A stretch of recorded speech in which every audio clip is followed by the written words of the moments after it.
ሰላም ጤና ይስጥልን ውድ የቻናላችን ቤተሰቦች የሰዓቱን አጫጭር ዜናዎች ይዘን ቀርበናል። ከሰዓቱ አጫጭር ዜናዎች ጋር ቢቮይ ነኝ፣ አብራችሁን ቆዩ።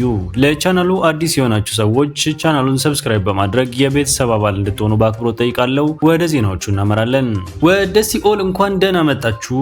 ኢራን በአሜሪካ ጦር ላይ እጅግ አስደንጋጭ የሞት ማስጠንቀቂያ ሰነዘረች። በመካከለኛው ምስራቅ ኢራንና የመጣው ከፍተኛ ወታደራዊ ውጥረትን ተከትሎ የኢራን ተጽዕኖ ፈጣሪ ጋዜጣ ቴህራን ታይምስ በአሜሪካ ወታደሮች ላይ ያነጣጠረ እጅግ ብርቱና ቀጥተኛ ማስጠንቀቂያ በዛሬው የፊት ገጹ ላይ ይዞ ወጥቷል። ጋዜጣው የአሜሪካ ወታደሮችን ምስል በግልጽ በማሳየት ማንኛውም በኢራን ምድር ላይ የሚደረግ የምድር ወረራ ሙከራ ለአሜሪካ ጦር አስከፊና የማይመለስ መዘዝ እንደሚያስከትል አሳስቧል። በተለይ በጋዜጣው ርዕስ ላይ በጉልህ የሰፈረው ወደ ሲኦል እንኳን ደህና መጣችሁ፣ የኢራን መሬት የረገጠ የአሜሪካ ወታደሮች የሬሳ ሳጥን ውስጥ ሆነው ብቻ ይወጣሉ በሚለው መልእክት የሀገሪቱ ቀጥተኛ የሞት ዛቻ በግልጽ የሚያሳይም ሆኗል። ይህ እጅግ አስፈሪ ማስጠንቀቂያ የተሰማው አሜሪካ ተጨማሪ 1000 ወታደሮችን በቀጠናው ለመላክ እየተዘጋጀችበት ባለችበት ወቅት መሆኑም ተገልጿል። ኢራን በበኩሏ ከፍተኛ የህዝብ ክተት ማወጇን በገለጸችበት ወቅት በቀጠናው መጠነ ሰፊ ጦርነት ሊቀሰቀስ ይችላል የሚለውን ዓለም አቀፍ ስጋት ይበልጥ እንዲያገረሽም አድርጎታል። ትራምፕ በኢራን ውስጥ ያለውን የነዳጅ ዘይት መውሰድ ምርጫቸው እንደሆነ ተነገረ።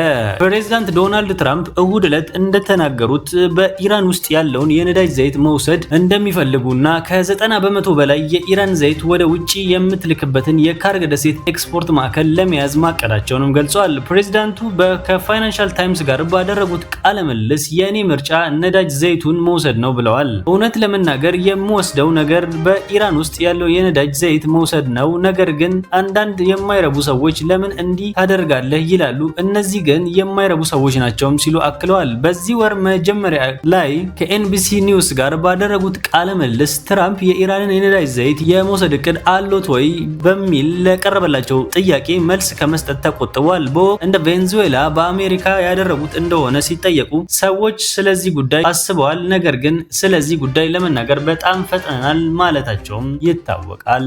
የኢራን አብዮታዊ ዘብ ከፍተኛ አዛዥ ሐሰን ዛይዴ መገደላቸው ተዘገበ። በኢራንና በእስራኤል እንዲሁም በአሜሪካ መካከል እየተካሄደ ባለው ቀጥተኛ ጦርነት ሳቢያ የኢራን አብዮታዊ ዘበኛ ጦር ከፍተኛ መኮንን የሆኑት ሜጀር ጀነራል ሐሰን ዛይዴ በዋና ከተማዋ ቴህራን ውስጥ መገደላቸው ተነገረ። በመካከለኛው ምስራቅ ያለው ቀውስ ተባብሶ በቀጠለበት በዚህ ወቅት በቴህራን የሚገኘው የመሐመድ ረሱል አላህ ክፍለ ጦር አዛዥ ሜጀር ጀነራል ሐሰን ዛይዴ መገደላቸው የተለያዩ ዓለም አቀፍ መገናኛዎች ዘግበዋል። ጀነራሉ የተገደሉት እስራኤልና አሜሪካ በኢራን ላይ እያደረሱት ባለው ወታደራዊ እርምጃና በቴህራን ውስጥ እየተፈጸመ ባለው ተከታታይ ጥቃቶች መሆኑን ተመላክቷል። በኢራን ወታደራዊ መዋቅር ውስጥ በተለይም የዋና ከተማዋን የጸጥታ በመጠበቅ ረገድ ከፍተኛ ሚና የነበራቸው አንጋፋ አዛዥም ነበሩ። ግድያው የተፈጸመው በምን አይነት ጥቃት እንደሆነ እስካሁን በዝርዝር ባይገለጽም ክስተቱ ለኢራን አብዮታዊ ዘበኛ ጦር ትልቅ የደህንነት ስብራት እንደሆነም እየተነገረ ይገኛል። የኢራን ባለስልጣናት እስካሁን በጉዳዩ ላይ ይፋዊ መግለጫ ባይሰጡም በቴህራንና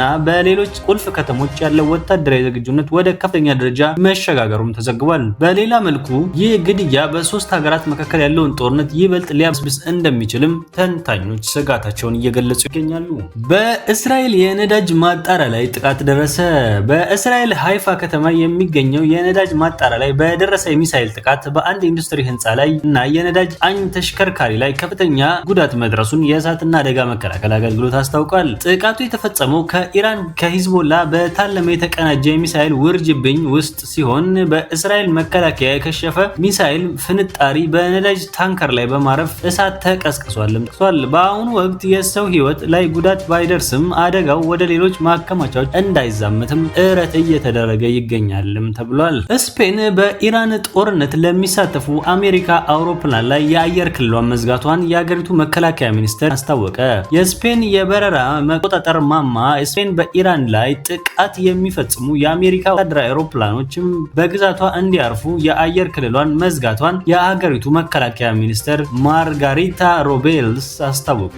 ሚኒስትሯ ጨምሮም አሜሪካ በስፔን ግዛት ውስጥ የሚገኙ የጦር ሰፈሮቿን ከኢራን ጦርነት ጋር በተያያዘ ጥቅም ላይ እንዳታውል ማዘዛቸውና ይህንንም ከመጀመሪያው ለአሜሪካ መንግስት አሳውቀናልም ብለዋል። በስፔን ውሳኔ ላይ አሜሪካ እስካሁን አስተያየት ያልሰጠች ሲሆን ከዚህ ቀደም ግን ፕሬዚዳንት ትራምፕ ስፔን በኢራን ጦርነት ላይ ተቃውሟን በማሰማቷ ሙሉ የንግድ ማዕቀብ እንደሚጥሉ ዝተውም ነበር። በኢራን ላይ ከተከፈተው ጦርነት ከመጀመሪያው አንስቶ በመቃወም ዋነኛ የሆኑት የስፔን ጠቅላይ ሚኒስትር ፔድሮ ሳንቼዝ አሜሪካንና እስራኤልን ግድ የለሽና ህገወጥ በማለት ገልጸዋቸዋል። በመጋቢት ወር መጀመሪያ ላይ ጠቅላይ ሚኒስትሩ በስፔን አንዳሉሺያ ግዛት ውስጥ የሚገኘውን ከአሜሪካ ጋር በጋራ የሚያስተዳድሯቸውን ሮታ እና ሞሮን የተባሉ የጦር ሰፈሮችን አሜሪካ እንዳትጠቀም ከልክለዋል። የአሁኑ የአየር ክልል እገዳ ይፋ ከመሆኑ ከቀናት በፊት ከኢራን ጦርነት ጋር በተያያዘ ነዳጅ ጫኝ አውሮፕላንን ጨምሮ ሁሉም የአሜሪካ የበረራ እቅዶች ጠቅላይ ሚኒስትሩ ውድቅ ተደርገዋል። አሜሪካ በሌሎች የሀገራት ከሚገኙ የአሜሪካ ጦር ሰፈሮች የሚነሱ ወታደራዊ አውሮፕላኖች በስፔን የአየር ክልል ላይ ማቋረጥ ወይም ለአስቸኳይ ጊዜ ለማረፍ ወሳኝ ነው። የስፔን ውሳኔ ግን የአሜሪካን አውሮፕላን ተጨማሪ ርቀት እንዲጓዙ ሊያስገድድ ይችላልም ተብሎ ተገልጿል። በተያያዘ ዜና በዱባይ አቅራቢያ የሚገኝ የነዳጅ ጫኝ መርከብ ላይ የሚሳኤል ጥቃት መድረሱ ተረጋግጧል። ከዱባይ በስተሰሜን ምዕራብ 31 ኖቲካል ማይል ርቀት ላይ የሚገኝ የነዳጅ ጫኝ መርከብ ላይ ማንነቱ ባልታወቀ አካል ትናንት ሰኞ የተተኮሰ ሚሳኤል ጉዳት ደርሷል። በጥቃቱ ምክንያት በመርከቡ ላይ የእሳት አደጋ የተከሰተ ቢሆንም የዩናይትድ ኪንግደም የባህር ንግድ ስራዎች እንደገለጸው ሁሉም የመርከቡ ሰራተኞች ምንም ጉዳት አልደረሰባቸውም ተብሏል። ጥቃቱ በመካከለኛው ምስራቅ ካለው ውጥረት ጋር ተያይዞ የመጣ ነው ተብሎ ሲገለጽ ሰምቷል። ትራምፕ የአረብ አገራት በኢራን ላይ በሚያደርጉት ጦርነት በገንዘብ እንዲደግፉ ሊጠይቁ እንደሚችሉ ተነገረ። የዋይት ሃውስ ቃል አቀባይ ካሮሊን ሌቪት እንደገለጹት ፕሬዝዳንት ዶናልድ ትራምፕ የአረብ ሀገራት በኢራን ላይ ለሚደረገው ወታደራዊ እርምጃ ወጪያቸውን እንዲጋሩ የመጠየቅ እቅድ አላቸውም ተብሏል። ምንም እንኳን ውጥረቱ ቢቀጥልም አሜሪካ ከኢራን ጋር ያላት ግንኙነት እንዳልተቋረጠና በግል ደረጃ የተወሰኑ ስምምነቶች ላይ እየደረሱ መሆኑንም ተጠቅሷል። ኢራን የሆርሙዝ ሰርጥን የምትዘጋ ከሆነ የኢራን ኃይል ማመንጫዎችና የነዳጅ ማውጫዎች ጥቃት ሊሰነዘርባቸው እንደሚችል ትራምፕ አስቀድመው ማስጠንቀቃቸውም ይታወቃል። ከኢራን ጋር በተያያዘ እንቅልፍ የሚነሳ አስፈሪ መረጃ እጄ ላይ አለ። የጣሊያኑ መከላከያ ሚኒስትር ጌዶ ክሮቬሴቶ ከኢራን ጋር ሊፈጠር ስለሚችለው ግጭት እጅግ አስደንጋጭ ማስጠንቀቂያ ሰጥተዋል። ሚኒስትሩ ለላ ሪፐብሊክ ጋዜጣ በሰጡት ቃለ ምልልስ በስራዬ ባህሪ ምክንያት እንቅልፍ የሚነሱ አስፈሪ መረጃዎች በእጄ ላይ አሉ በማለት ግጭቱ ይበልጥ ከተባባሰ አጠቃላይ አውሮፓ ሊያናጋ የሚችል የማህበራዊ ኢኮኖሚያዊ ቀውስ እንደሚከተልም ገልጿል። ክሮሴቶ አክለውም ጣሊያን አሁን ላለው ውጥረት መንስኤ በሆኑ ቁልፍ ውሳኔዎች ላይ ተሳትፎ እንደሌላት አገራቸው ከኢራን ጋር ጦርነት እንደማትፈልግም አረጋግጧል። ኢራን ከዩክሬን ይልቅ ጠንካራ ሰፊ አገር መሆኗ ጦርነቱ እጅግ ውስብስብ እንደሚያደርገውም አስረድተዋል። ተንታኞች እንደሚሉትም የሚኒስትሩ ስጋት በተለይ በዓለም የነዳጅ ንግድ መስመር በሆነው በሆርሙዝ ሰርጥ ላይ ሊፈጠር የሚችለው መስተጓጎል በተመለከተም ነው ተብሏል። ወደ ሀገር ውስጥ ዜናዎችም እናመራለን። አብራችሁን ቆዩ።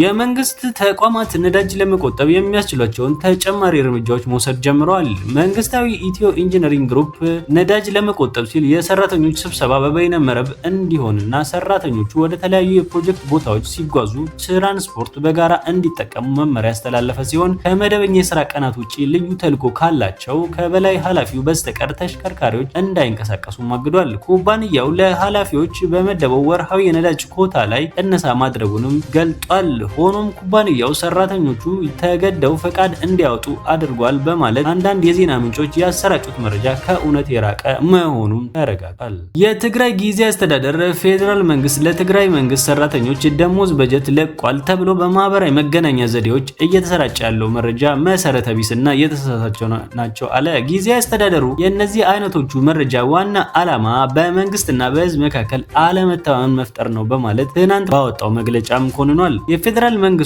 ያገደውን የትግራይ ደሞዝ በጀት እስካሁን አለቀቀም ያለው ጊዜያዊ አስተዳደሩ የፌዴራል መንግስቱ ለክልሉ በሚላከው ድጎማ በጀት በነዳጅና መሰረታዊ ሸቀጣሸቀጥ አቅርቦት ላይ ጥሎታል ያለውን ገደብ እንደቀጠለበት ይገኛልም ብሏል። ይህ ችግር መፍትሄ እስኪያገኝ ድረስም የመንግስት ሰራተኞች የክልሉ ህዝብ አንድነታቸውና ራስን የመቻል ጥረታቸውን እንዲያጠናክሩ ጊዜያዊ አስተዳደሩ አሳስቧልም። ለሰዓቱ የነበሩን አጫጭር ዜናዎች እነዚህን ይመስሉ ነበረ። ቤተሰቦች ቻናሉን ላይክ በማድረግ የቻናሉን ማደግ እንድትደግፉ በአክብሮት ጠይቃለሁ። እስከዛውም መልካም ጊዜ